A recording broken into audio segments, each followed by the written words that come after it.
Guys, what's up? Ryan Dossie here. I want to walk you through something I do routinely, and this is actually pulling my competitors' cash buyers. Now, I view this, you're basically digging through public records. All this information is free.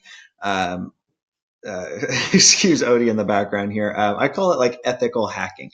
So what you can actually do is pull the LLCs your competitors own and then run those LLCs to see what transactions they've been party to.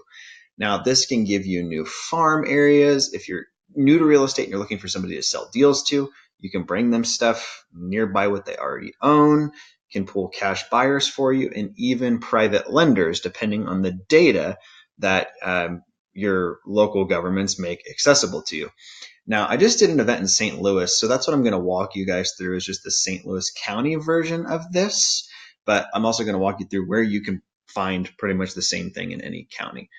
So the first thing you're looking for is the Secretary of State LLC search. So whatever state you're in, Kansas, SOS, LLC search should find something equivalent to this. Now, I'm going to do a friend of mine who used to be a business partner, so you can see this kind of in action. So his name was Ryan Billingsley. If you search through here, we can see the actual LLCs that he's listed as the registered agent on. On this particular one, I'm going to do R&R Homes LLC. Now, this was my LLC when I was just getting started, kind of brand new to real estate. Ryan and I did some wholesaling and actually bought a few rentals together. Now, the next thing you're looking for is your Department of Recorded Docs. This may be the Recorder of Deeds, something of that nature. Most of them have kind of a free portal with redacted information, and then you can pay a monthly subscription if you want access to like everything, even like being able to actually pull up the deeds, private lender notes, all that kind of stuff. So on this particular one, we're just going to throw in this particular LLC. Document search, there's all kinds of options. For this example, I'm just going to leave it on all. You can see these are some of the deals we actually did.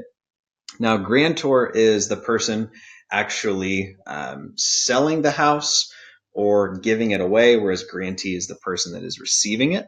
So what you're looking for is the grantor.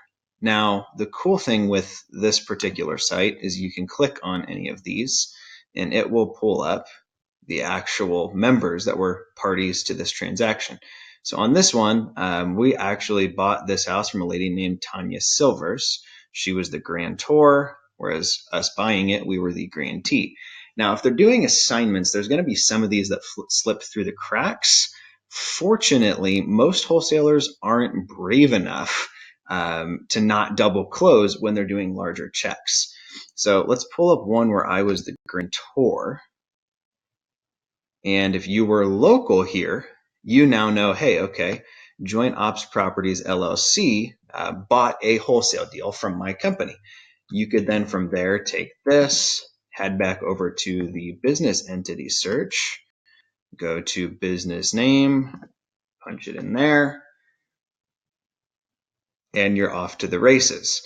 Now, as you can see, this is a pretty good way. It can get pretty in depth. It's a lot of kind of following rabbit holes, but this has gotten me some of my best cash buyers, even a private lender. And it's a way to know, okay, hey, who's actually buying? So what I'd recommend if you're new to the market or you're kind of building a list, just figure out who some of your competitors are. Search their name on your Secretary of State site. A lot of guys, if they're like me, they're going to be smart. They're going to have an LLC that may be for wholesaling, a different one that may be for rentals, a different one that may be for fix and flips. So, their company name, while it may be R&R Homes, as you can see, Ryan hasn't used this LLC in a couple of years. He's got a different one he's now moving deals through. So I hope that helps. If you guys have any questions, let me know below, but this is definitely something I've used to make a lot of money and kind of push the needle on my wholesaling business. Thanks. Talk to you soon.